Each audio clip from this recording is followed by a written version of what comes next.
Well, Jake, the first thing I got to say is that this atmosphere is Krakatoa levels of explosive. Incredible atmosphere tonight. Now, for Western Kentucky, we've talked about the fact they have the top scoring offense in the conference, 80.3 points per game.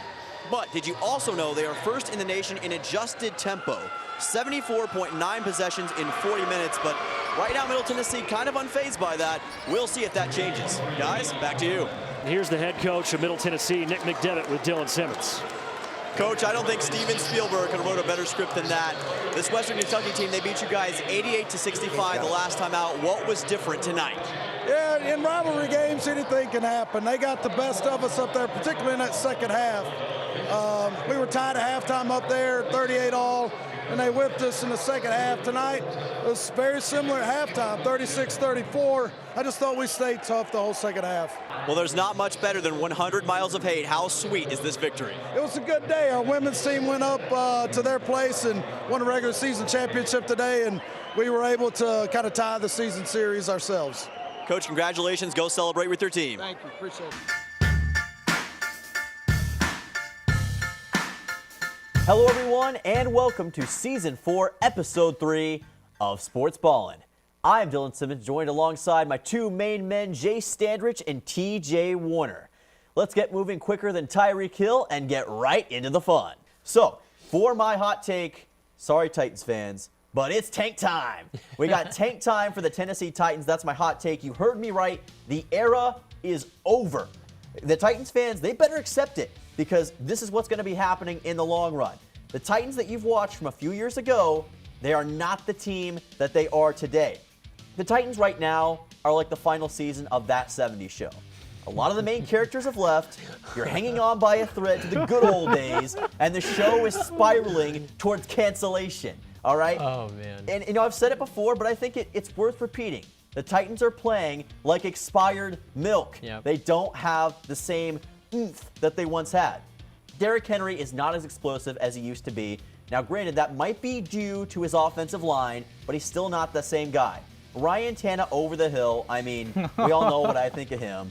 And now you've lost Kevin Byard, the mayor of Murfreesboro, the legend here at MTSU who just got his jersey retired last year.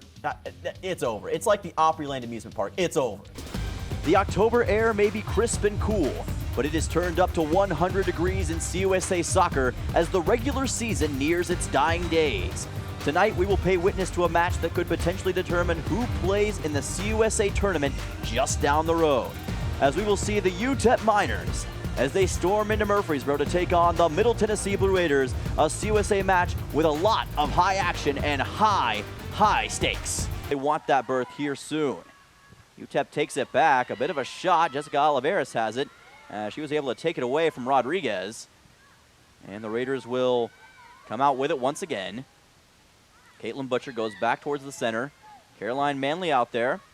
This one kicked deep, pitched up in the air, and taken out for the moment by Goff. She'll try to take it, and somehow does get up to Slavinsky, and Elizabeth Slavinsky with some fancy footwork working back now. Slavinsky gets it back to Goff. Raiders working that near touchline. And what a play by Quelly inside, trying to go to Yordanova. No, it's Cavisto. Cavisto's got it. She's got a lane. She kicks it, has it blocked, trying to chase it down, and UTEP gets it away just in the nick of time. Here comes Tasia Fraser with it, trying to go up. She's got an open player inside, and Pirano can't make a play on it, and Middle Tennessee is scored. Ellie Goff, power has been restored here in Middle Tennessee. That one delivered up in the air right to Middle Tennessee, Manon Labarge.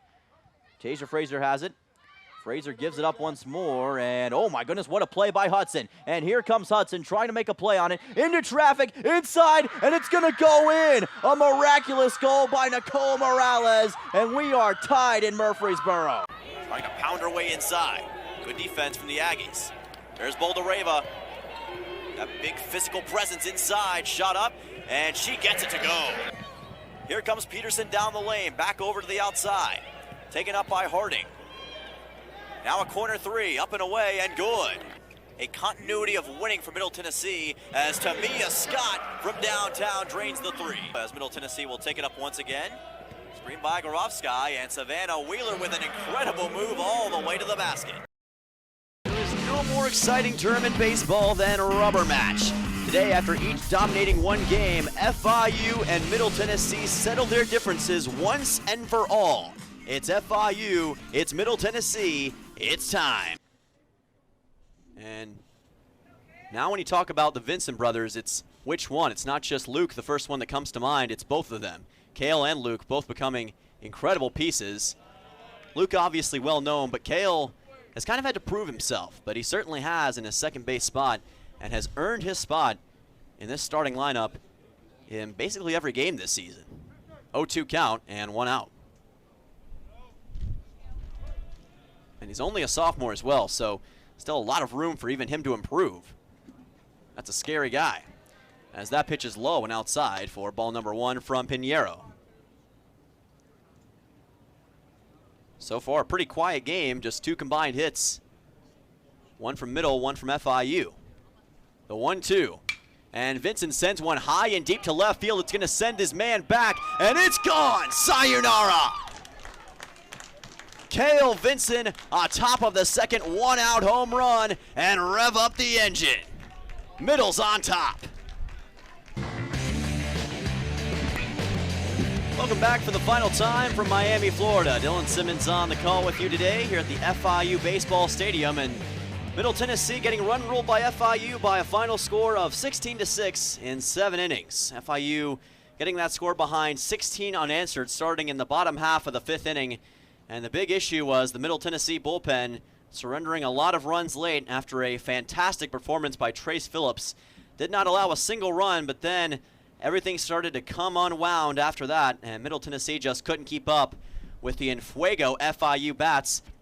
But as for today, that is going to do it. So for all of you listening in at home, for the Blue Raider Network, for Learfield, I am Dylan Simmons saying so long from Miami, where the final score is 16-6. FIU wins in 7 innings.